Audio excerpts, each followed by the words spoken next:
సంఘాల వారికి చాలా సంతోషం అనిపిస్తుంది. ఇక్కడ మాట్లాడుతున్న ఒక్కొక్క మహిళ అసెంబ్లీలో ఎందుకు లేరా అనిపించినప్పుడు, ఒక రోజు నేను వైజాగ్ కమ్యూనిస్ట్ మీటింగ్కి వెళ్ళినప్పుడు అడిగానండి, వీళ్ళు చాలా చాకచక్యంగా చాకుల్లాగా మాట్లాడుతున్నారండి, వీళ్ళని అసెంబ్లీలో శాసనసభ్యుల్లో పెట్టచ్చు కదా అంటే, అమ్మ వాళ్ళకి పదవులు వద్దమ్మా, వాళ్ళ పడంతా ప్రశ్నించడమే, వాళ్ళకి పదవులు వద్దంట, గూగుల్ ప్రశ్నలే, అది ఎట్లా చేస్తారు, ఇది ఎట్లా చేస్తారు, మేమున్నామంటూ ముందుకు వచ్చే వాళ్ళే ఈ కమ్యూనిస్టులు అని.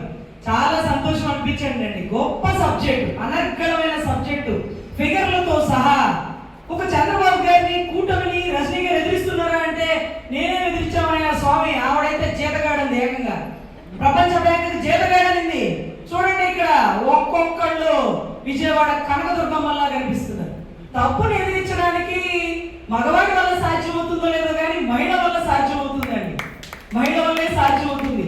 రజనీ గారు మీరు కూటమికి ఎదురెళ్ళిపోతారా? అయితే ఏమవుతుంది? తప్పునే కదా ప్రశ్నిస్తున్నాం. అరే ఏంటి మీ ధైర్యం అంటే, మహిళ, అమ్మవారు, విజయవాడ కనకదుర్గమ్మ గుడి, కృష్ణా నది నీరు తాగినటువంటి ఆ శక్తి ఎక్కడికి పోతుందండి? తప్పు ఎవరినైనా ప్రశ్నిస్తాం, ఎక్కడున్నా ప్రశ్నిస్తాం, ఒంటరిగా ఉన్నా ప్రశ్నిస్తాం. ఇక్కడున్న మహిళలు, ఇందాకే ఒక మహిళ ఆటో వచ్చి ఆటో దిగి చేంజ్ లేక ఇచ్చారు. వీళ్ళెవరు కారులో రాల, వీళ్ళెవరు కరెన్సీ నోట్లలో పెరగల, కానీ ప్రజల్లో ఒక నాయకత్వ స్ఫూర్తితో పెరిగి ఈ రోజు ప్రభుత్వం ఇచ్చిన ఆఫర్ని ఇస్సిరి మొహం మీద కొట్టి దీన్ని ఇంప్లిమెంట్ చేయడం కాదు కదా, ఇచ్చిన వాడే వెనక్కి తీసుకోవాలి. నువ్వెవరు మమ్మల్ని గర్వం చెప్పడానికి ఓయో అని గర్జిస్తున్న ఈ ఆడబిడ్డలు, వీళ్ళ వెనకాల శక్తి ఏంటంటే మహిళా శక్తి, మహిళా శక్తి. ఇప్పుడు అడగండి, రజనీ గారు ఒంటరిగా కూటమిని ఎదుర్కొంటారంటే ఇంతమంది మహిళా శక్తుల మధ్యలో నేనెంతండి? నాకు ఒక బిడ్డే అనారోగ్య లోపం వల్ల ఆరోగ్యం సహకరించగా కనలేకపోయానని ప్రతిసారి బాధపడుతుంటా. ఈ రోజు బ్రెస్ట్ క్యాన్సర్, గర్భసంచి క్యాన్సర్, యోని క్యాన్సర్ ఆడబిడ్డలకే వస్తుందండి, ఆడబిడ్డలకే వస్తుంది. ఇలా ఆడబిడ్డలు అనారోగ్య సమస్యలతో బిడ్డల్ని సాకలేని పరిస్థితుల్లో, కళ్ళ ముందు బిడ్డలకు ఏమి చేసుకోలేక ఒక మానసిక రుగ్మతతో బాధపడుతున్న పరిస్థితుల్లో మీరు మాత్రం నలుగురు ఐదుగురిని కనేయండి, మగవాళ్ళకి మాత్రం కల్తీ మద్యం ఇచ్చేసేయండి, వాళ్ళు చచ్చిపోతారు, వాళ్ళు మంచాలు పడిపోతారు. ఈ రోజు నలుగురు ఐదుగురిని కన్నా ఆడబిడ్డ పెద్దాపురంలో వేశ్య వృత్తి ఎంచుకుంది. ఏంటి తల్లి ఈ పని? ఇంత చక్కటి తల్లివి అంటే ఏం చేయమంటారమ్మా, నా భర్తకి కిడ్నీ లోపం వచ్చింది, హాస్పిటల్ చుట్టూ తిప్పుతున్నా, నలుగురు ఆడబిడ్డలు ఒక మగబిడ్డ అని. మరి అంతమందిని ఎలా కన్నారమ్మా? చంద్రబాబు గారు ఒక్కరిని కన్నారు కదా, లోకేష్ గారు ఒక్కరిని కన్నారు కదా, ఎన్టీ రామారావు గారు 6-7 గణేసినారు. ఆయన కాదు, నన్ను చూడండి, నా అందం చూడండి, నా సామర్థ్యం చూడండి అంటూ ఒక్కరిని కనమన్న నినాదం మీరే ఇచ్చారు. మీ సామాజిక వర్గంలో ఎంతో మంది మీ ఆదర్శంతో ముందుకెళ్ళి ఒక్కళ్ళే కన్నారు. ఇప్పుడు అదే మీరు చేసిన తప్పుని మీరే దిద్దుకునే అవకాశం వచ్చినట్టుగా ఇప్పుడు కనండి మీకు అవసరం. మరి అప్పుడు ఎన్టీ రామారావు గారు అప్పుడు ఎంతమందిని అన్నాడు? ఒక్కొక్కడు ఒక్కొక్క రంగం, పురంధేశ్వరి గారు, బాలయ్య బాబు గారు, మీ భార్య గారు, ఇక ఎంతో మంది పిల్లలు కదా ఆయనకి. సో ఒక్కొక్కరు ఒక్కొక్క రంగంలో నిలబడ్డారు కదా. కనీసం ఒక మగబిడ్డకి తోడుగా ఒక ఆడబిడ్డని కనలేని మీరు ఈ రోజు ఆడబిడ్డలు శాసిస్తున్నారా? కనండి.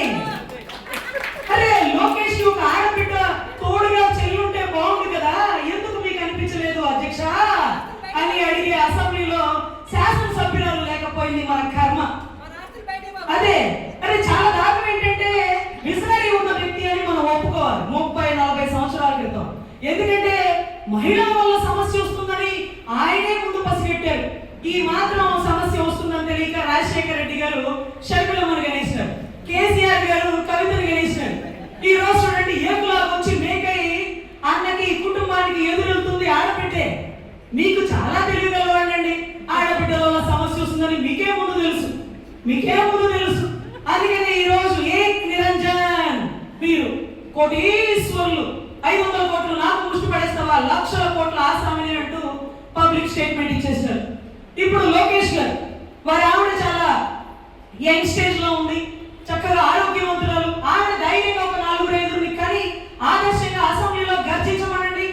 చూడు నా కోడలు ఏ నిర్ణయం తీసుకుందో, నందమూరి వారి రక్తం మళ్ళీ పారుతుంది అని చెప్పచ్చుగా. నందమూరి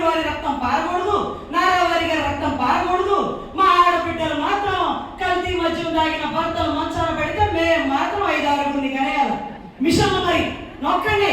ఆయన బట్ట నొక్కి పథకాలు ఇచ్చారు, మీరు మమ్మల్నే నొక్కి మమ్మల్నే తొక్కుతున్నారు. ఇందిరాగాంధీ ఎమర్జెన్సీలో కూడా ఇందిరాగాంధీ మహిళంతా చేయాల పిల్లలు పుట్టకుండా మగవాళ్ళకి ఆపరేషన్ చేసినారు. మీరు ఏకంగా మా జోలికి వచ్చారు. అసెంబ్లీలో మా గురించి మాట్లాడండి అంటే ఒక ఆయన అంటాడు, బిడ్డల్ని పెంచడానికి తండ్రి పాత్ర ఉందంటే తప్పు లేదు, ఒప్పుకుంటాం. ఏమండి వాళ్ళు ఎలా కష్టపడేది, బిడ్డలు కనడానికి మేము కూడా కష్టపడి ఏం కష్టపడుతున్నాం? 4 గోడల మధ్య పడే కష్టాన్ని సిగ్గు లేకుండా నువ్వు అసెంబ్లీలో చెప్తావా? ఢిల్లీలో ఒక మీటింగ్కి వెళ్ళినప్పుడు ఒక కమ్యూనిస్టు లీడర్ని ఒక మహిళల్ని కత్తిపోట్లు గురి చేసినారట. తర్వాత ఆ మీటింగ్ లో చాలా మంది రాలా, అమ్మా మీరు ఎలా కత్తిపోట్లను తట్టుకున్నారు అంటే, అమ్మా రజని నీది నార్మల్ డెలివరీనా ఆపరేషన్ అనేది? Normal delivery. ఆ నొప్పుల కంటే మించి ఉండదమ్మా కత్తిపోట్లు, ఒక్కసారి పడుస్తారు తీసేటప్పటికి హాస్పిటల్ పోతాం. ఏమవుతుంది? దిగితే గంట కాల్చి తొడల మీద వాత పెడితే అదే నార్మల్ డెలివరీ. అన్ని నొప్పులు పడి ఒక తల్లి పురుటి నొప్పులతో ఒక బిడ్డని కంటే ఆదిశక్తి కదమ్మా తల్లి. ఈ కత్తిపోట్లు ఏమి ఇబ్బంది ఉండవు రజని. ఒకవేళ పిస్టోల్ పెట్టి కాల్చినా మనం చచ్చిపోము, ఏ కాదు అని ధైర్యంగా చెప్తుంటే అవన్నీ నింపుకున్న వాళ్ళమే. కాబట్టి ఈ రోజు పదవులు అడగకుండా, పదవులు ఆశించకుండా ప్రభుత్వం 3 ఏళ్లున్నా బయటకు వచ్చి రైతుల పక్షాన, ఆడబిడ్డల పక్షాన పోరాడుతున్న ప్రతి ఒక్క మహిళ మా విజయవాడ కనకదుర్గమ్మ. ఈ రోజు మీరిచ్చింది మీరు వెనక్కి తీసుకుంటారా, మమ్మల్ని రోడ్డు మీదకి రమ్మంటారా? అంటూ శాసిస్తూ ఎంతో మంది కమ్యూనిస్టు ఆడబిడ్డలు బయటికి రావాలి తల్లి. మిగతా ఏ పార్టీల వాళ్ళు పదవులు ఆశించి వస్తారు, మీరొక్కరే ప్రజల కోసం పాటుపడే వాళ్ళు. ఎర్ర కాండవాన్ని దుప్పటి కప్పుకొని చనిపోయే చరిత్ర ఒక్క మీ సిద్ధాంతమే. నా రక్తం ఎరుపు, నా కప్పుకునే గుడ్డ ఎరుపు ఎరుపు, ఇది సిద్ధాంతం, ఇది నా నినాదం అంటూ ముందుకు వస్తున్న ప్రతి ఆడబిడ్డలకి మీరు ఆదుకోవాలి. అదే మాదిరిగా ఈ మాదిరి పిచ్చి పథకాలు ఇచ్చే ముందు లోకేష్ గారికి చెప్పండి, దేవాంష్తో పాటు ఇంకొక 2-3 ఆడబిడ్డలు ఉండాలండి. ఇంట్లో ఆడబిడ్డ లేకపోతే కళే ఉండదు. అలాంటిది మీకు మాత్రం ఉంది ఆడబిడ్డ, మాకు మాత్రం పుట్టారు గంపలుగా. ఒరిస్సా ట్రైన్ చూసినారు ఎప్పుడన్నా? జనరల్ కోట ఎలా ఉంటుందో తెలుసా? దండిగా ఉంటారు జనాలు, ఎందుకంటే ఆ రాష్ట్రంలో జనాభా ఎక్కువ. మన ఆంధ్ర రాష్ట్రంలో తిరుమల నారాయణ ఎక్స్ప్రెస్ చూసినారా? ప్రశాంతంగా ఉంటది. మన రాష్ట్రంలో లిమిటెడ్ గా ఉంటది. అరే ఒరిస్సా నుంచి కూలీలను తెచ్చుకోవాలి, ఇబ్బంది అయిపోతుంది, కనేమనండి అంట. అంటే ఒరిస్సా నుంచి కూలోళ్ళను తెచ్చుకోవడానికి ఇబ్బంది అయిందని మమ్మల్ని కనమని మా బిడ్డల్ని రిక్షా వాళ్ళుగా, ఆటో వాళ్ళుగా, మీ కింద కూలీలుగా, కార్మికులుగా తీర్చిదిద్దుతాడు. రేషన్ కార్డులు ఆగిపోయిన రోజున, విద్య ఫ్రీగా, వైద్య ఫ్రీగా ఇచ్చిన రోజున మా ఆడబిడ్డలతో చర్చలు జరిపి మాకు ఇష్టమైతే అప్పుడు మీరు ఈ ఉద్యమాన్నో లేకపోతే ఈ పథకాన్నో తీసుకురండి. మాకు ఇష్టం లేకుండా, లేకపోతే మేము rules and regulations, free Vidya free వైద్యం అదే మాదిరిగా తీసుకొచ్చి రేషన్ కార్డులు ఉండకూడదు. ఎందుకంటే అందరూ డెవలప్మెంట్ లో ఉండాలి, దారిద్ర్య రేఖకు దిగువను కాదు. సో ఖచ్చితంగా ఒక పథకం ఇచ్చేటప్పుడు సలహాలు అడగాలని కూడా లేకుండా అసెంబ్లీ సాక్షిగా చర్చలు ఇస్తుంటే సిగ్గుతో వాళ్ళు తలదించుకునే పరిస్థితిలో ఉన్నారండి రాష్ట్ర ప్రజలు. దయచేసి ప్రతి ఒక్కరు మహిళలకి రక్షణ కల్పించలేకుండా హాస్టల్లో చనిపోయిన ఆడబిడ్డకి రక్షణ కల్పించలేరు. నిన్న రోజు నా సోదరి సుగాలి ప్రీతి తల్లితో నుంచొని ఉద్యమం చేస్తుంటే హాస్టల్లో ఉన్న బిడ్డకి రక్షణ ఇచ్చలేరు. కనండి ఏంటిది? సో ఖచ్చితంగా పునరాలోచన చేయాలి.